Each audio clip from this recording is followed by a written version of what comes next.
За сайн бацгаана уу.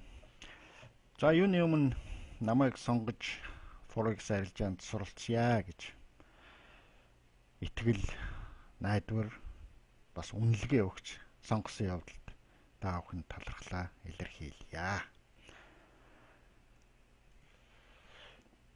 За энэ удаагийн сургалтанд хэд хэдэн зарчим баримтлах болно. За нэгдүгээрт маш энгийн байх гэсэн зарчмыг баримталж байгаа. Бид маш олон удаа сонсдог штэ. Агуу юм энгийн юм агуу юу ч хэлээ тийм ээ. Ямар ч байсан миний энд хэлэх ярих заах бүхэн маш энгийн зүйлүүд шүү гэдгийг хэлье. Хоёрдугаарт ойлгомжтой байх.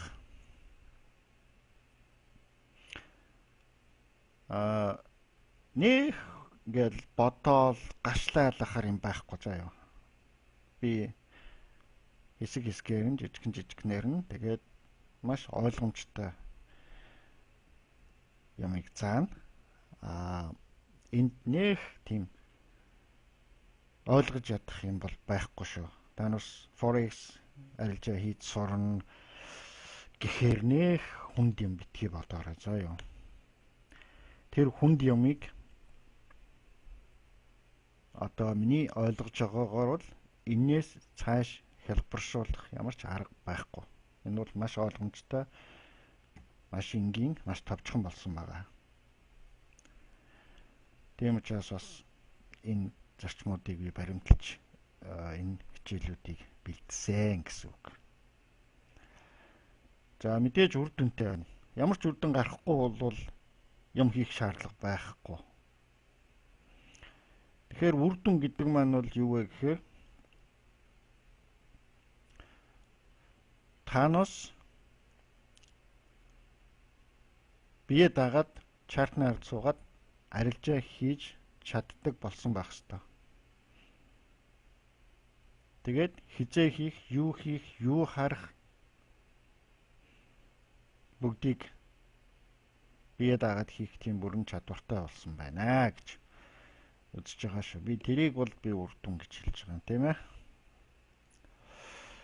За суралцагчдад байгаа материалуудыг ашигланаа гэж байна. За энэ дээр бол хэлэхэд таанаас нэг хоолны сув гэждэг баг тийм. Нэх гой хоол хийдэг. Гэхдээ энэ хорвогийн хаанаас олсон гэмээр нэг ховор материал оллоо гэхэд нэг дийлдэхээргүй үнэтэй нэг тийм материалаар ашигласан. Нэг совгод яваад идэв шүү дээ. Тэгэхээр тийм байж болохгүй л дээ. Тэгэхээр миний та бүхэнд явуулж байгаа энэ индикаторууд тэгээ энд заах хичээлүүд бол ерөнхийдөө маш сайн ойлгоод хэрэгжүүлж чадах юм бол биднээс өөр материал бол хэрэггүй гэдгийг хэлье. За цогц байна гэж. Их хурал асуудлыг цогцоор нь шийднэ гэж яриад байдаг шүү дээ манайхан чинь. Тэрэн шиг ямыг цогцоор нь шийдэхгүй бол бас болохгүй. Forex сургалт гэхлээр нэг бол дэлхийн эдийн засгийн нэг том юм ярьдаг, эсвэл техник шинжилгээгээд баахан зураас заадаг байж болохгүй л дээ. Тэгтэл Forex арилжаа гэдэг юм сэтгэлгээ, аргачлал, менежмент гэсэн ийм тулгын 3 чулуун дээр тогтдог гэдгийг одоо хэлэх байна. Миний номон дээр ч гэсэн байгаа тийм ээ. Тэгэхээр энэ 3 зүйлийн аль нэг нь дутвал болохгүй, аль нэг нь илүүдвэл бас болохгүй. Тэгэхээр энэ 3 байх ёстой хэмжээндээ энд заагдж яригдана гэдгийг хэлье. За хин нэгнээ ардаа үлдээхгүй гэсэн тийм зорилго бол тавьж байгаа юм. Дээр хэллээ энгийн ойлгомжтой. Тэгээ энийг бол нэг тийм ойлгоход, сурахад тийм хүндрэлтэй биш зүйлүүд гэж бодож байна. Тийм учраас та бүхэн бүгдээрээ сурна гэдэгт би найдаж байна. Харин биднээс ингээд гудамд явж байгаа биш болохоор хин хоцроод байгааг, юун дээр хоцроод байгааг бол мэдэх боломжгүй байх. Гудамд цуг явцгааж үл эргээ харахад ойлгомжтой хамгийн урд нэг нөхөр явж байна.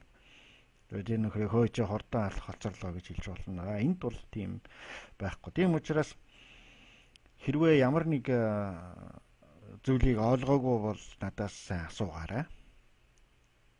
Би чиний асууж байгаагаар би энэ хэсгийг ойлгосонгүй, би тэр хэсэгт нэг ийм асуулт байна гэд. Тэгэхгүй юу ч асуухгүй бол би бас чиний хоцорж байгаа гэдгийг бас мэдэхгүй шүү. Зарчим бол хэнийг ч ардаа үлдээхгүй бүгд цогтоо явна гэсэн зорилготой. За одоо та бүхнээс хүсэх хэд хэдэн зүйл байна. За юуны өмнө идэвхтэй байх. За дүнгээсээ хэлсэн тийм ээ. Тэр асуулт асууж явах, гараа өргөж явах тийм. Тэгээд ямыг ингээд цагт нь хийх. Одоо энэ бичлэгүүдээ цагт нь үзээд асуултын байвал цагт нь тавиад тэгээд жоохон идэвхтэй өөрсдөө санаачлахтай бас байх хэрэгтэй. За хоёр талын ажиллагаа хэрэгтэй гэж байгаа. Хүнд 5 төрлийн мэдрэхүй байдаг.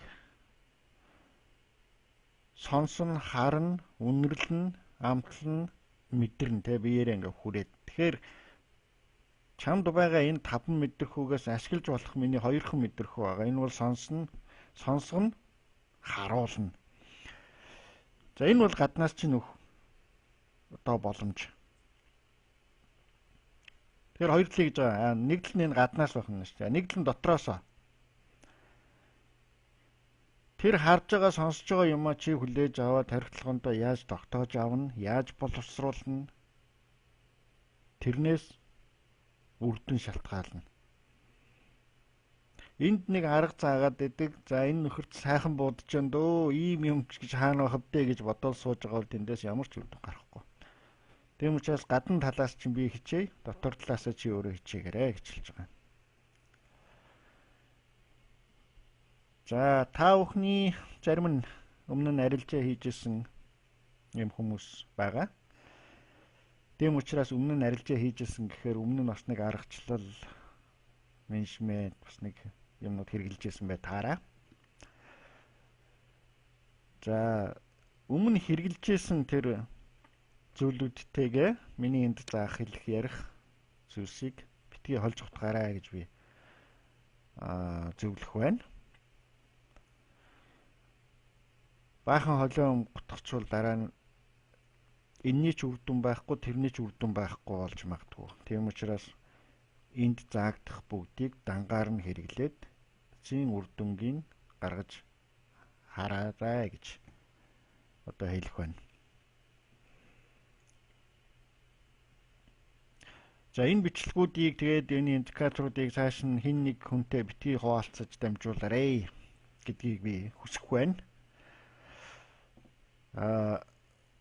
Энд бүртгүүлсэн хүмүүсүүдийг бас харахад бол нэг тийм нэг хүнээс нэг авсан юм канондод хараагаад байхаар ухамсартай хүн байхгүй гэж би бол найдаж байна. Тэгээд хамгийн гол зорилго таануусын бол өөрсдөө энийг ойлгох, өөрсдөө энийг хэрэгэлж сурах, тэгээд амжилттай арилжаа хийж сурах.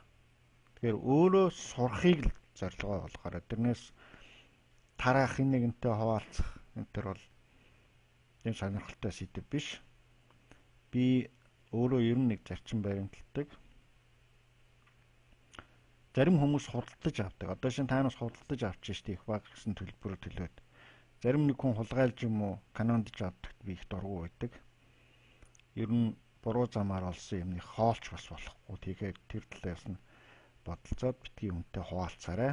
Дээр нь би та бүхэнд өгч байгаа бас итгэл гэдгийг бодоорой. За сурснаа амьдлуулаарай гэж би хүсэж байгаа юм. Энд тэнд сургалт болохоор л гүгээд очдөг хүмүүс байт юм аа. Тэгээд арилжаа хийдгүү. Тэгээ яваад идэг. Тэгэхээр юм сурсан бол тэр сурснаа хэрэглээрээ амьдлуулаарай гэдгийг би та бүхнээс хүсэж байгаа юм. Дараагийн дугаарт нь тодорхой зорилготой байх. Өнөөдөр ч гэсэн таанаас 4X арилжаанд суралцъя гээд орж ирж байгаа маань мэдээж бас нэг тодорхой бодолтой зорилготой орж ирж байгаа бох. Тэгээ энэ хичээл дээр ч гэсэн биднээс сэтгэлгээ хэсэгт, менежмент хэсэгт зорилгын талаар бас ярилцсан. Тэгэхээр энэ хичээлийн дараа ер нь өөрийнхөө тодорхой бас зорилгыг тавиад тэрлүүгээ тэмүүлсэн, тэрлүүгээ тэмцсэн тим байх хэрэгтэй. Тэгжээж бас амжилтанд хүрдэг. Биднээс Батынд очино гэл гэрээсээ гарсан бол гараад Батынх руу явдаг шүү дээ. Тэрнээс гэрээсээ ямар ч зорилгогүй гүүдэндээ гарч ирээл зогсоод байдгүй шүү дээ, тийм ээ. Тэгэхээр зорилго гэдэг бол хүнийг чиглүүлдэг юм шүү. Тийм учраас заавал зорилгоо тодорхойлж тавьсан байх хэрэгтэй шүү гэдгийг хэлжээ. За магадгүй та бүхний зарим нь үзээгүй байж магадгүй. Тэгвэл YouTube-ээр ороод Байхгүй-В.Бадрах гэж хайгаад тэгээд миний оролцсон нэг телевизийн нэвтрүүлгүүд, нэг зарим нэг техник шинжилгээний бичлэгүүд байгаа. Тэдгээрийг бас үзээрэй. Илүүдэхгүй шүү гэж хэлж байгаа юм. За хэдэн зүйл хүсчлээ. Одоо хэдэн зүйлийг анхааруулнаа. За сургалт 9 сарын 16-наас 11 сарын 16-ны хооронд 2 сарын хугацаатай явагдаад дууснаа. За энийг яагаад анхааруулж байгаа юм бэ гэхлээр асуулт асуух хугацаа чинь шүү. Чи надаас жилийн дараа асуувал би чамаас зөрүүлээд асуулт асуух болно. Чи тэгээ бүтэн жил буруу хийжсэн юм уу гэж асуух болно. Тэгэхээр энэ асуулт асуух хугацаа чинь шээ. Тэгэхээр энэ хугацаанд асуултаа асуугаад ямаа сураад явах хэрэгтэй шүү гэж хэлж байгаа. За дараагийнхт нь за группээр тавигдсан энэ бичлэгүүдээ олон дахин анхааралтай үзээд асуух зүйл гарвал бичлэгийн дор бичгээр ингээд асууж болно. Олон дахин анхааралтай үзэх хэрэгтэй. Нөгөө нүдэрээ чихээрээ. Тэгээд лавлах зүйл, ойлгомжгүй зүйл энэ төр гарвал дор нь бичээд байх хэрэгтэй. Ер нь бол за асуух зүйл байхгүй бол харин бас одоо би ойлгосон л гэж та нарыг үзээд цаашаа явах бах та. За асуулт асуунаа. Тэгтэл тэр асууж байгаа асуулт нь энэ хичээлтэй шууд холбоогүй гэж үзвэл би энэ асуултанд хариулахгүй гэж шууд хэлье шүү. Яг гэвэл энд бол нэгдүгээрт би нэлээд завгүй, хоёрдугаарт би яг тодорхой ингээд чиглэлсэн юм энд заагаад байгаа байхгүй. Тэгэхээр хүний асуултанд хариулах байдлаар нэгдүгээрт илүү цаг зарцуулмааргүй байна. Хоёрдугаарт тодорхой чиглэл нөгөө жанжин шугамаасаа хазаагаад бас хадуураад явмааргүй байна. Тийм учраас би энэ асуултанд шууд хариулахгүй гэж хэлэх юм бол за энэ ямар ч үсэн биднээс шууд хамаатай хэрэгтэй зүйл биш юм байна гэж бодоорой. Тэгээ үнэхээр тэр асуултаа мэдхийг хүсээд байгаа бол харин сургалт дууссны дараа асуултаа асууж болно шүү. Яг цаашаа явлаа. За түрүүн хүссэн одоо анхааруулъя. Энэ бичлэгүүдийг, индикаторуудыг цааш хэн нэгэнтэй битгий хуваалцаарай гэдгийг. Танаас хинтээ хуваалцуу яав гэд би ямар хойноос чи яваад илтэн ш. Тэгэхээр энэ бол нэг тийм чухал зүйл биш.